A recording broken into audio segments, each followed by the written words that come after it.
Welcome to Talk Cosmos, the show where Sue Rose Minahan and guests unveil astrology's ancient archetypes that continually build the collective experiences in our unconsciousness. Get ready to find your free will from your roots in the stars.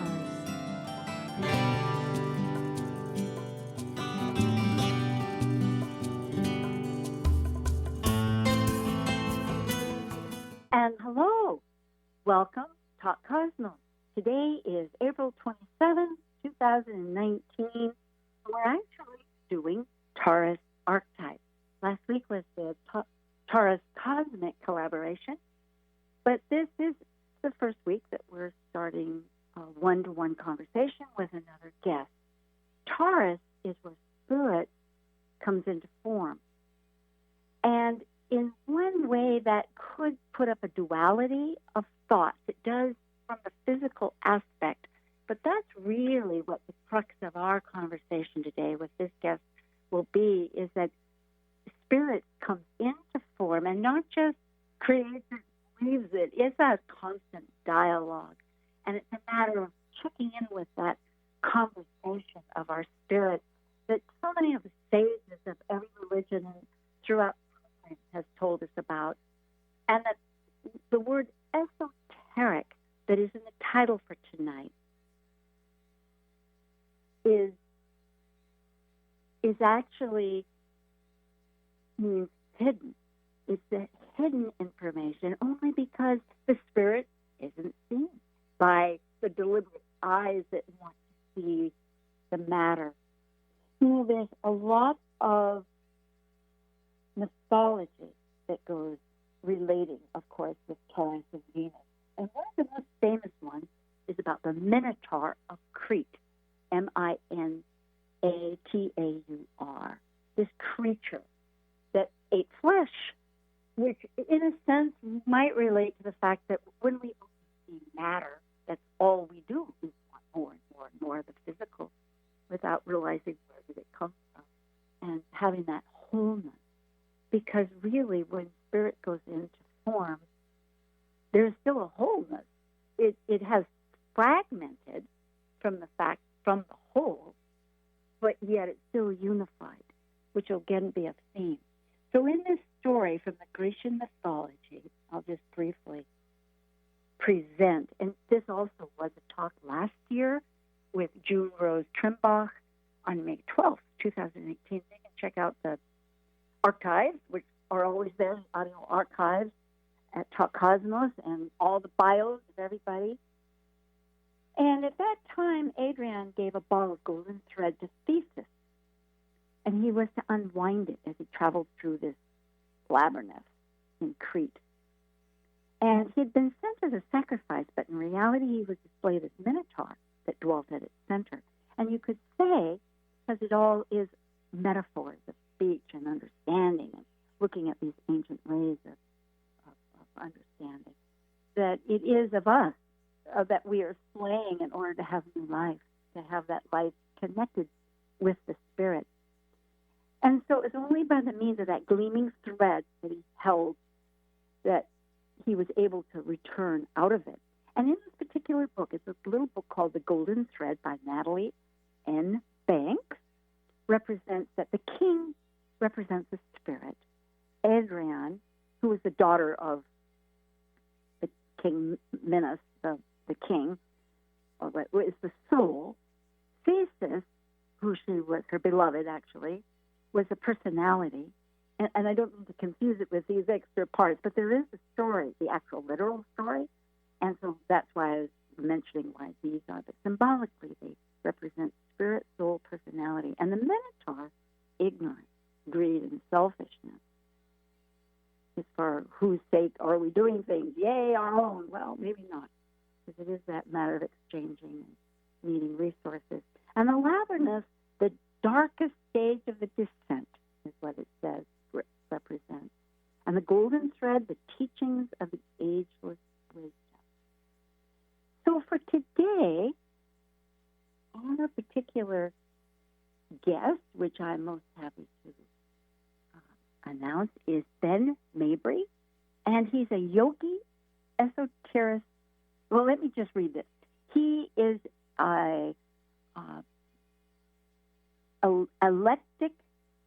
eclectic. I was keeping electric, all these words. But eclectic, esoteric, yogic astrologer. He's taught, instructed. He's a mentor. He's blogged. He writes. He speaks. He lectures. And he graduated from the School of Traditional Astrology, Practitioners Level 5, Horary course. It was written and developed by Deborah Holdings and is presented by Wade Cave. He's a yogi esoteric astrologer, and he strives to participate in the externalization of a greatly expanded astrology emerging, a key to all the stages of the yogic process, including realization of our higher selves, goddesses, God, and the divine love encompassing us all. So and I might just say here that from my own learning that in the all, because if you go back in the 12 houses, the archetypes, combined as archetypes, I don't think it's just houses, it's the whole signs and all of it. But you go back to Pisces, it represents the all. And of the all, really, there was the feminine, was the masculine. They were separated. So God and goddesses. Hello, Ben. It is such a pleasure to have you, with all your vast expertise, come to join me today. Well, hello, Sue. It's a pleasure to be here. Yes. I happen to be in Kona, and you're here in Seattle. We're kind of in reverse. And I'll just let you know that you're a little dim on my telephone. So I will work really hard to listen, and that's been my spiritual quest anyway. So if I don't respond, just you'll know. Well, all right. your clarity from Hawaii is not 100% as well, so I may mess up yes. too. Okay. So, yes, go ahead. Now, our title tonight is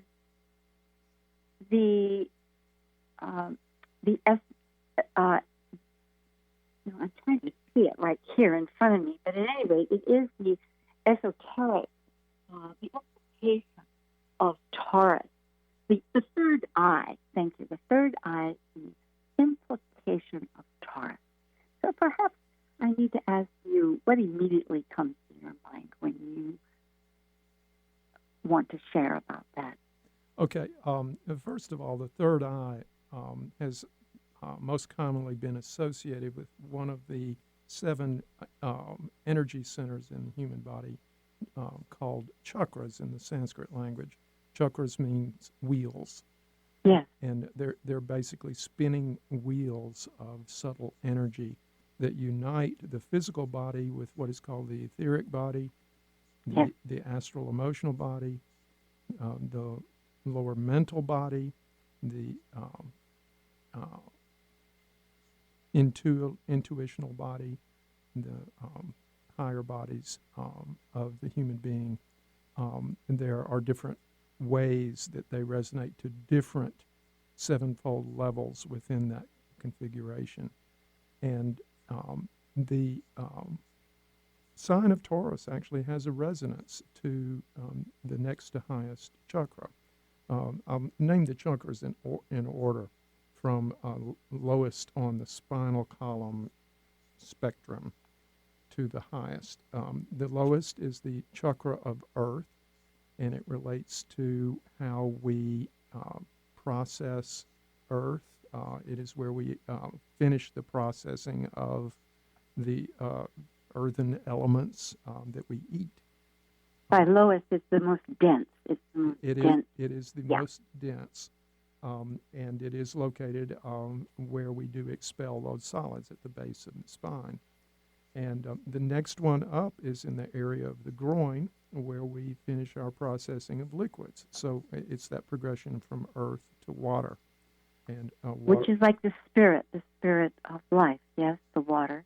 Would you say? On one level of resonance, that is accurate. And okay, pardon me for jumping in, but I just wanted to. But no, keep jumping in. And, okay.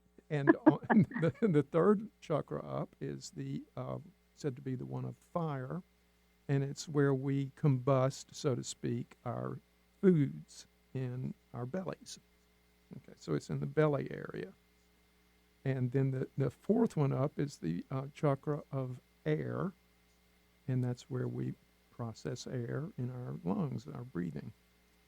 And the next one up is said to be the chakra of mind, which is considered one of the elements in the yogic lore. Is that the fifth one of the throat? Oh, I'm sorry, I did skip, didn't I? And the next one up is the one of ether. Thank you for the correction there. And that is where we process sound. And that fifth element... Because it goes through the air. It goes through the ether, yes, sound. Right. And it is, of course, where the vocal cords are. And so processing the sound in the ether. And then the next one up is the one of mind, the one I was in a hurry, and that's the sixth. In a too much of a hurry to get to, I guess. And that is the sixth. And mind is said to be an element. And so that is the sixth element. And it is the chakra of the mind. And it is where we process our conscious thoughts. And it is, of course, up in the head. It is at the level of the brow and the brain. And then the seventh chakra is said to be the one of the element of intuition. The Sanskrit term is buddhi. One who is intuitive is a buddha. Well, we know Gautama Buddha, the founder of an offshoot of Hinduism. And we know of him as enlightened. So it's a concept of enlightenment, intuition, developing of the higher intelligence. Sometimes the word buddhi is translated as intelligence. Intelligence is said in the esoteric lore to have 3 levels ultimately. There are many levels in many descriptions, actually. And I think it's a good thing to, go ahead. Okay, 3 basic levels, and you can further subdivide them. The lowest is intuition, and even before the higher stimulations of these chakras occurs, that instinct, did I say instinct the first time? I should have. That instinct is present in the animal kingdom. And then the next level up is intellect, where we're not just using the mind, but we're using discrimination coming from ticklings from the next chakra. And these chakra are the 3 descriptions of intellect that you're describing, right? The 3 of intelligence. Intelligence being the blanket term. Yes. Instinct, then go ahead. Instinct, then intellect, then intuition. Those are the 3 levels of intelligence in the broader sense of the term intelligence. Okay. So for animals, whatever there is being somewhat dormant and somewhat tickled into awakening of this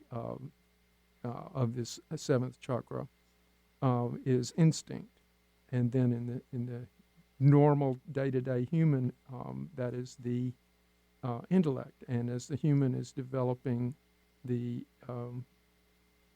yogic spiritual advancement, the intuition is developing. And so really the third eye centers on Taurus. So Taurus rules the third eye.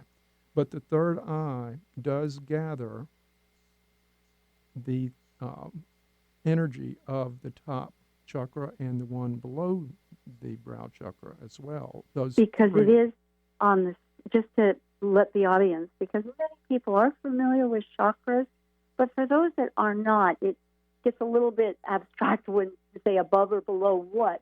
Well, but it's physically above, yes, because the top chakra actually, when one feels its activity, one feels it at the back top of the head, what is called the crown of the head. Right, which would be the 7th chakra. The 7th, correct? 7th chakra, yes. Okay, that's all I'm asking. Okay. To clarify. So the third eye is a build after the building of the bridge between the throat fifth chakra and the brow sixth chakra. That's when the activity of the third eye proper begins, and when the third eye matures, it's also involving the link between the sixth brow chakra and the seventh crown chakra. And that link to the throat chakra is maintained so that the third eye basically blossoms from the sixth chakra above and below, literally to the throat, to the crown and the throat. Bridging, yeah. That's when it's fully effective at that point. And that is also when the seventh chakra is awakened. And it's only at that point, the yogis say, when one can leave the manifest universe and get beyond the cycle of rebirth, when that crown chakra has been awakened. And so the development of the third eye, and there's yet another level. There's a set of minor chakras just above the brow chakra that basically recapitulate all of the seven main chakras. And they are also vitalized during this process. And astrologically, those seven minor chakras that basically do a summary of the seven chakras in the head are controlled by the Pleiades cluster of planets. Stars. Where souls are said to have been to be born.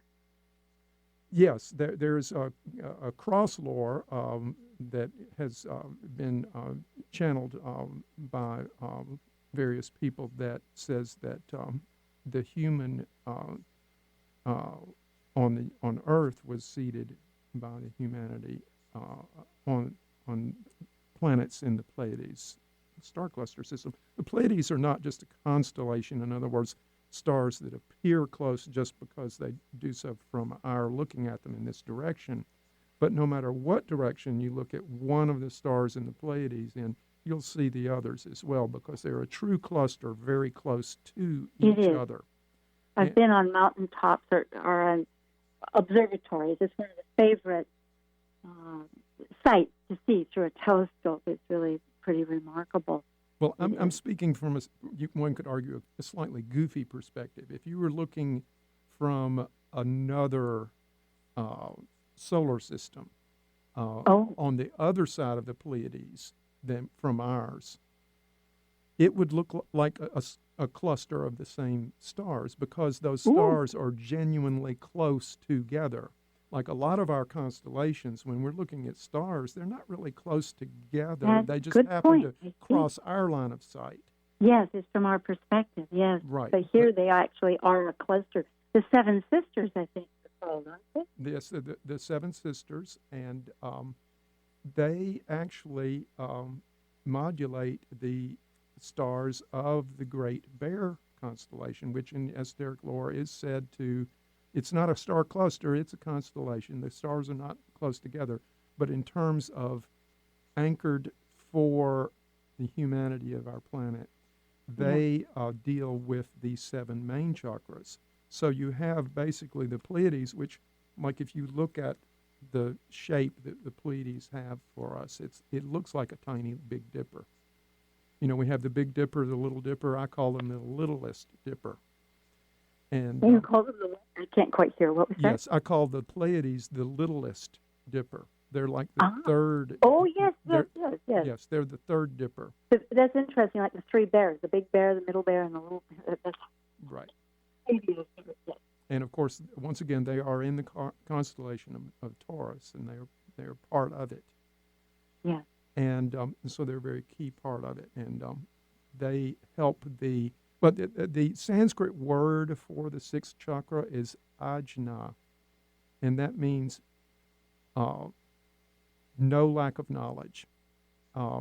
that is not only an ability to see everything, but to know everything, and primarily through that act of seeing, the inner seer. When you talk about rishis or rishis in Sanskrit, the term means a seer. They are said to be the people who, back a millennia ago, received these what are called Vedic mantras and Vedic verses, and were able to understand that they were encoded information that had various keys to them. And the yogic lore that I'm dealing with so much is that yogic lore which talks about the astrological keys to these verses. And it has a lot of resonance to any level of astrology, but the parts that are coming out, becoming known, that haven't been known, are the parts that actually talk about the higher states, the stages of the yogic process itself. And that's my personal obsession with astrology. I study all of astrology and work with all of astrology, but my favorite part to work with is this yogic astrology. It's the energies. Energy it's expressed in many ancient terms as above as below, which is only the short term of the emerald tablet and the philosopher's stone, as it's referred to, of this energy, but that energy never gets destroyed. Whether it was Einstein that says it, or whether it was Plato, or whether it was way back in Babylonian prehistorical. Yes, and so these levels are expressed in different ways. But right, and I've had different thoughts, but go ahead. At the moment, I'm listening. The fact that so much of this information is encoded in the oldest strata of the written Veda, the Rig Veda, where it does do things talk about the 360 degrees of the zodiac with larger divisions of 12 and so forth. Now, by modern studies, that 12-fold zodiac was first discovered or made up, depending on your opinion on the whole thing, much later than that. It's well understood that the Rig Veda predates the more conventional understanding of the start of the 12-fold zodiac. So, it wasn't. The houses have been a process. It's all a matter of development as consciousness continues. Well, the esoteric lore even says that in a prior state of humanity called the Atlantean stage, before the modern humanity stage. What was it called? Somehow it's not coming through the phone. What was that? Atlantean. Atlantis. Oh, Atlantean. Okay, a lot like Atlantis. Atlantis is not just a continent; it's a stage of humanity before ours, and it's said that the people who had preceded the Atlanteans had set up basically a league of super mystics to help guide the Atlanteans. And that one of the gifts of this league of super mystics to the Atlanteans was the mystic science of astrology. And go ahead. Okay, and the lore says that, for instance, in Egypt, the Egyptian mysteries were a legacy from Atlantis, and that it was no longer a time for astrology to be open in humanity, but to be more of a mystery. And the mystery teachings in Atlantis were very indirect toward some of the points of astrology, but can be seen to an extent. So the fact that Hellenistic astrology emerged in that area I see as no accident, and that the earliest authors of that are known to us in Hellenistic astrology include Hermes, and Hermes is considered we're talking Hermes, we're talking the god Mercury here. Right. Right. And so that's a very mythological kind of entry into Hellenistic astrology.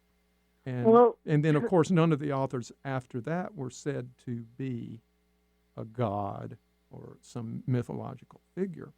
And to me, that provides a hint. I'm going to ask you to stop right there. Sure. Because I'm following, but I kind of want to tie this together a little bit back to Taurus. But as far as Hermes goes, because I know there's Taurus by Misgest, I can't say that word. Trismegistus, yes. Yes, thank you. But the point is that Hermes, as so ancient, the trickster that has the serpent, the two serpents with the caduceus, around of life, looking at each other, the feminine and the masculine, and so, and I also know that if I'm following you, that in a way that goes right back to Taurus, because Taurus is where the spirit comes into form, and with the Grecian intellect that we're following the thread of civilization, and separated the gods from the animal instinctive form into more of images that look like, as oneself. So from that standpoint, but what reference did you make about Hermes, and what was, I didn't quite follow that. Well, Hellenistic, or otherwise called Greek astrology. Right. Hellenistic astrology's oldest authors include one named Hermes, and it is thought to be the representation of the god Hermes. Depending on the mindset of the interpreter, that might be Hermes. It might be someone using the name of Hermes for basically having people listen to them. But the fact remains, either way, the seed of Hellenistic astrology was from basically the mythic corner, if you will. And that is basically an invitation to solve a mystery. And the modern astrological community is dealing at this point with working with trying to figure out how to determine all of valid astrology based on looking at Hellenistic tradition, Hindu Indic tradition, or Vedic astrology, as it's often called as well, and dealing with various currents of astrology that basically arose after Hellenistic astrology, and certain things that even were introduced by esotericists in the wake of Helena Blavatsky. And by who? I couldn't hear that word. Could you repeat that word? Yes, introduced by esotericists. Oh, okay, good. All right. Okay, including theosophists who were followers of Helena Blavatsky. Yeah, theosophy right now is a very potent source of esoteric wisdom. Of the hidden wisdoms, the mysteries. Right, and basically Helena Blavatsky's story is that she was approached by members of the League of Super Mystics to write and to help lead us into basically a turning of ages as the years would go on past her presentations. And she said that the keys to these mysteries are multiple, and that one of those keys is the astrological key. She said that the astrology of the time was the ABCs of a vast subject, and that much more would be understood as we come into the age of Aquarius. I have read that. And you know what I just noticed, Ben, is that this is Talk Cosmos for a wonderful audience, and it is Third Eye, The Implications of Taurus with Ben Mabry. Am I saying your name Mabry or Mabry? Mabry. Right? Mm-hmm. Mabry, because it's Mabry, folks. And we will return in a moment, because usually at the half hour we just take a short announcement, and then we'll be right back. So there are levels that you as well have well said. We'll regroup in just a moment. Okay, thank you. Mm-hmm.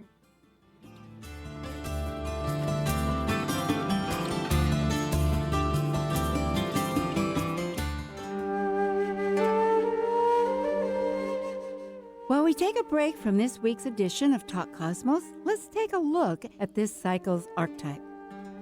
We're currently in the period of Taurus. By leaving a cycle based upon initiation, the energy of Taurus integrates spirit into a solid form of matter that is tangible and physical. It's an earth sign, concerned with self-sufficiency and the values to maintain the strength of a life form throughout its survival.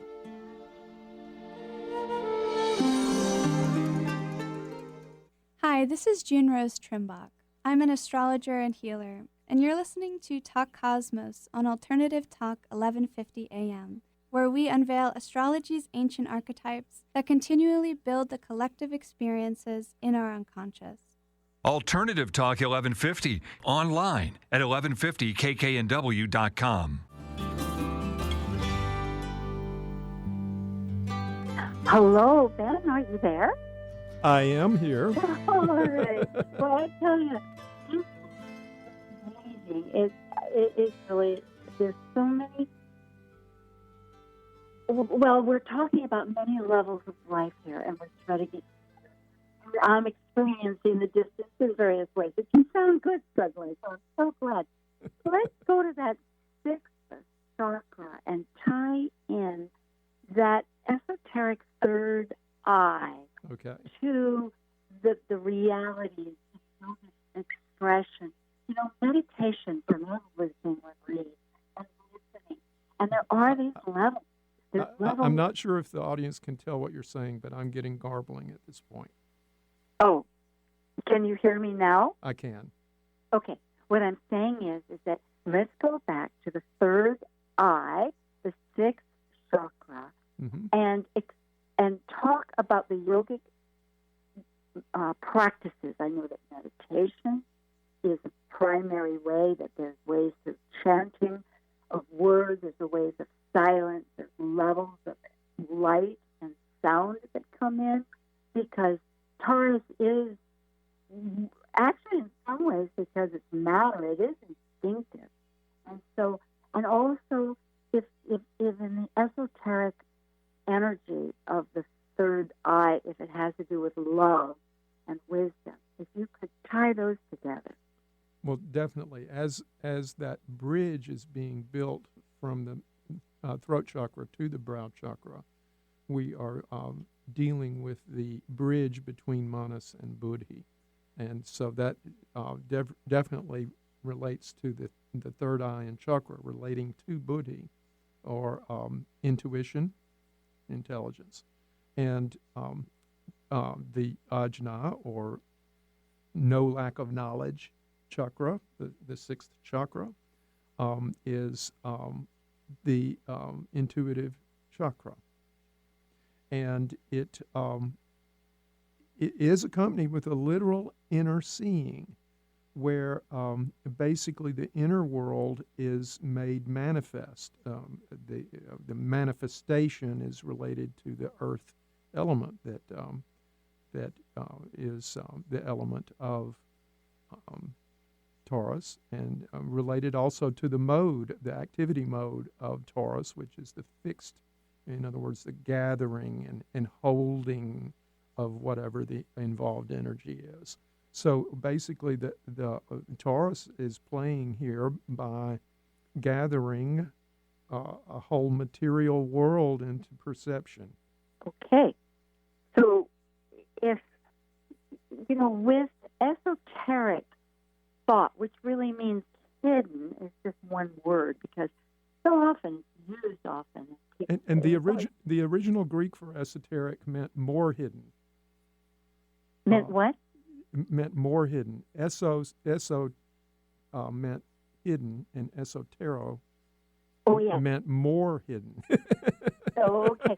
Well, yes, because, truly, when you think of spirit, how do we find spirit except through experience?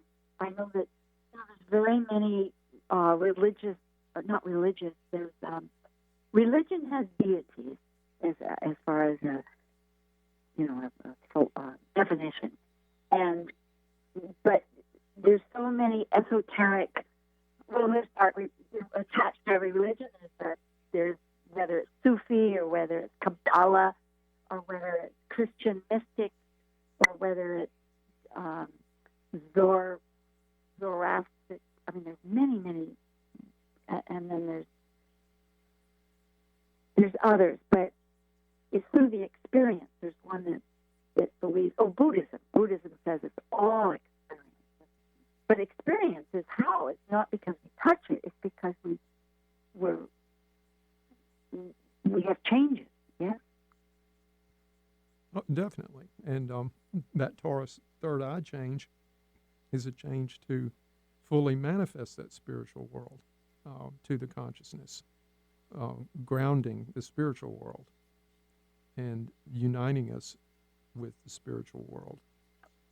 And it is involved with mantra, that process where one basically changes the focus from the throat chakra to the brow chakra, is generally accompanied by mantra. And basically the Taurus level of the word Om is said to be the fourth or final level of the vibration of the Om mantra, which is the primary mantra in Hinduism and yoga. From what I was noticing is that the mantras work to still the mind and focus so that one can reattach. I don't know if attach is a good word, but yes, it is a good word. Yeah. Reattach. Okay. Detach from one level to attach to another level. Yeah, Yes. to experience that wholeness, that sense of where there is more conscious unity rather than thoughts that separate. Because we live in time and space. Where spirit is part of the whole that was prior to any separation. Yes, and that wholeness, it still maintains variegatedness in a kind of a paradoxical way. That paradox is actually even discussed in the Rig Veda, the oldest of the Vedas, where things are one and things are variegated at the same time. Kind of a difficult concept to wrap your mind around, but maybe not as hard to wrap your intuition around. Well, as I'm trying to think of what question. I have two questions, actually. One is about the electronic body healing that you do. Oh, yes. But I'm also wondering about how you feel that, because you've, it's apparent to me, but I'd like to hear it from yourself. I'd love to hear it from you. So that's one subject. But the other one is more about you as a yogic, as an esoteric yogic astrologer who is using these practices to enhance your experience. And for me, it's obvious that it seems that because we possess talent, we're spirit, and we are spirit, and to connect with that makes us whole. But is that what your path, in a Tarian way, how would that give greater dimension? Well, as an astrologer, I started having been a yogi for 6.5 years. And I had a strong impression. One may call it an intuition. I personally think it was that there was basis both for the way the Westerners start the zodiac and the way the Easterners start the zodiac, the Vedics and the Hellenistic and the following traditions after the Hellenistic do what's called tropical zodiac. The Vedics do what's called the sidereal zodiac. The tropical zodiac starts the zodiac where the sun is at the beginning of springtime, and it follows a yearly cycle in terms of the seasons. Yes, and it's connected to the direction, right? Well, it is as well, but basically where the sun is at the beginning of spring starts the starting point of the zodiac. And next year when it hits that same start of the spring, that is once again the starting of Aries or the starting of the zodiac. Whereas if you try to map from the sky, the star field of the sky, you have a different cycling that actually varies and gradually changes relationship to the starting point of the Aries, where the Vedic astrologers start that zodiac always from a concept for the starry sky itself, so that at certain times over the course of 26,000 years, you will be going where those 2 points, well, let's say that the entire span of 26,000 years, those 2 points for the starting points of the two zodiacs diverge and then rejoin. Well, it's so true, that it's a because 26,000 year period.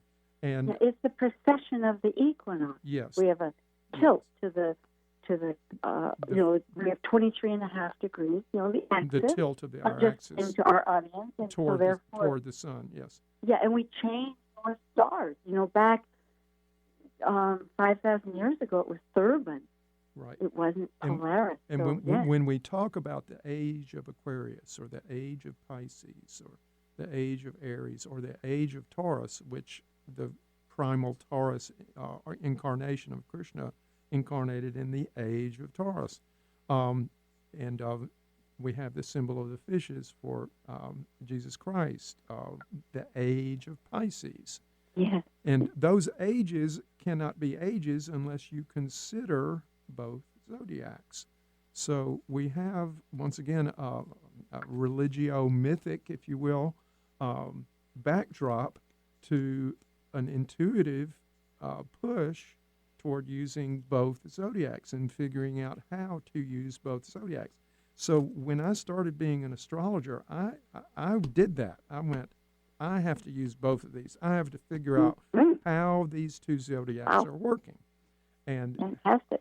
And then later, after having done that, some years later, I was in an astrology conference in 2003 put together by the American Federation of Astrologers in Phoenix, Arizona. And one of the speakers was Walter Simke, reincarnation researcher, and Kevin Ryerson was there with him to do channeling. They had done a lot of teamwork to try to ascertain information about past lives.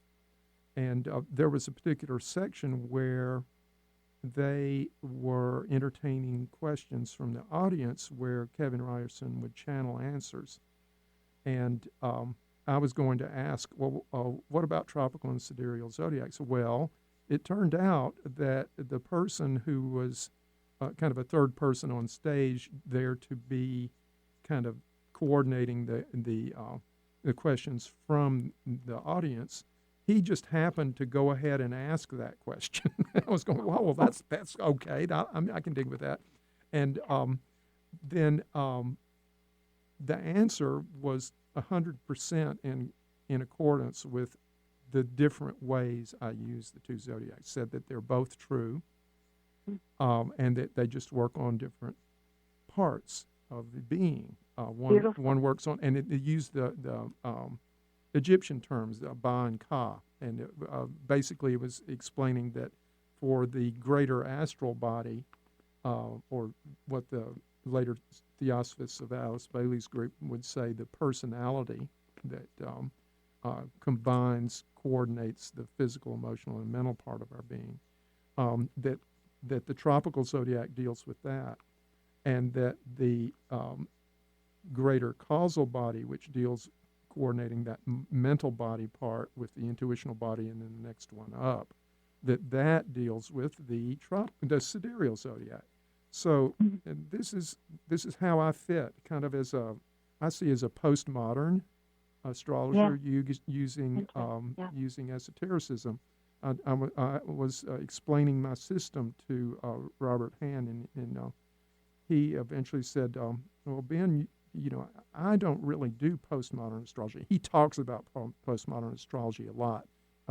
Several of his lectures have postmodern astrology as part of the title. And he said, "I'm not doing postmodern astrology, but you are, because what I'm doing is I'm combining the things from the different traditions into a kind of a postmodern take." And so, but since then, he said he's kind of going more in the direction of doing postmodern astrology. But at that time, he said, "Well, I'm not doing it, but you are." And yes, that's very important. so that's my place. I see we're at a point where we have a whole lot of the traditional text finally translated and understood. We can see the relationships of the various traditions. There are mysteries as to why, for instance, one of my key books, Spiritual Astrology by Karala Krishnamacharya, can even exist with the vast level of yogic lore it gives in astrological key material.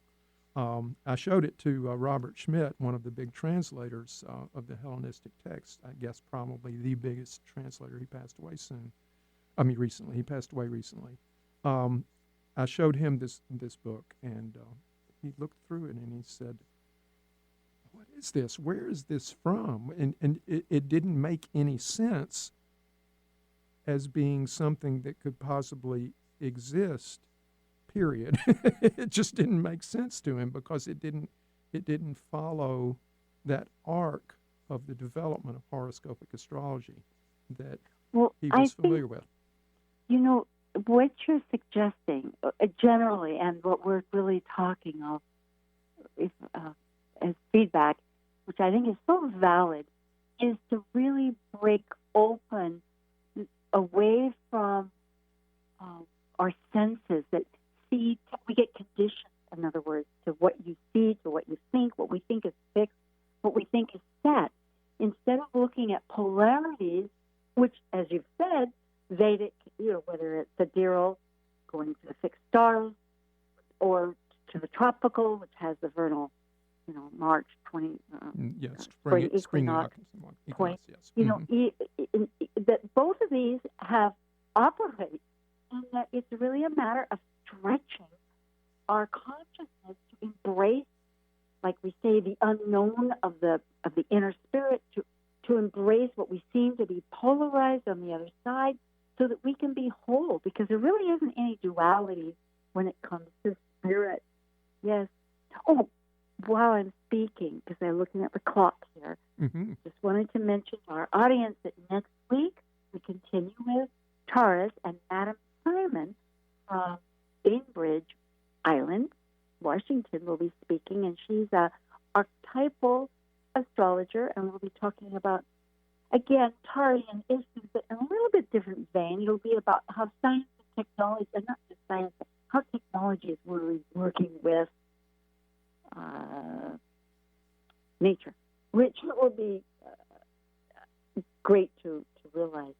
And tonight, and just to mention also that this talk is repeated on Thursday, May 2nd at 6 o'clock in the morning. So for those people that are listening, and I keep saying that it's April 27th, well, it's also May 2nd. Again, there's a little bit of this and that. So tonight is with Ben Mabry, and we have Ben 2 minutes. We can yak it up so we can finish this, yes. Okay. And the talks are also archived.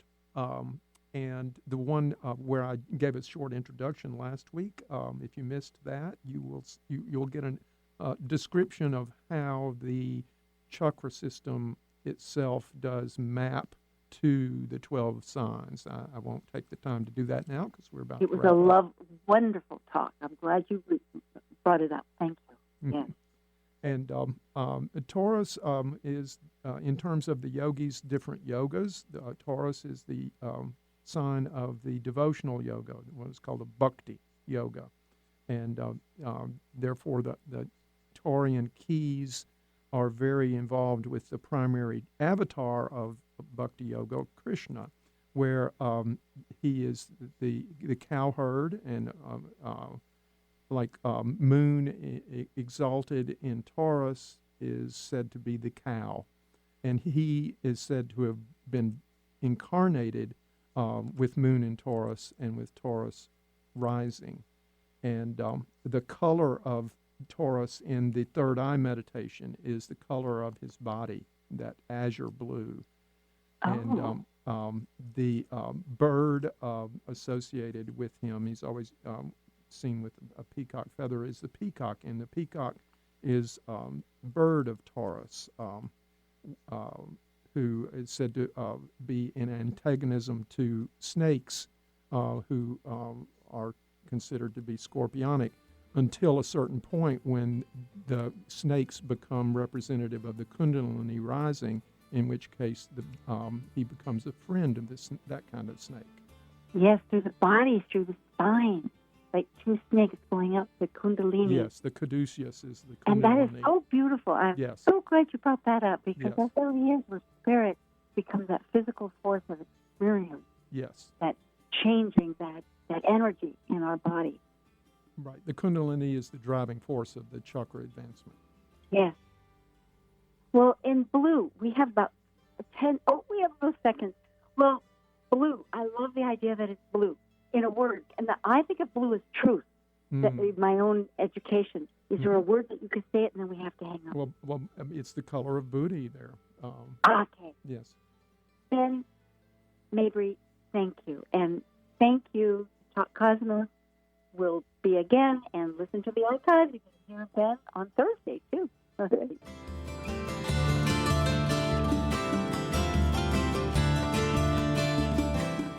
Thank you for listening to Talk Cosmos, the show where Sue Rose Minahan and guests unveil astrology's ancient archetypes that continually build the collective experiences in our unconsciousness. Be sure to tune in next Saturday at 6 p.m. to continue finding your roots in the stars.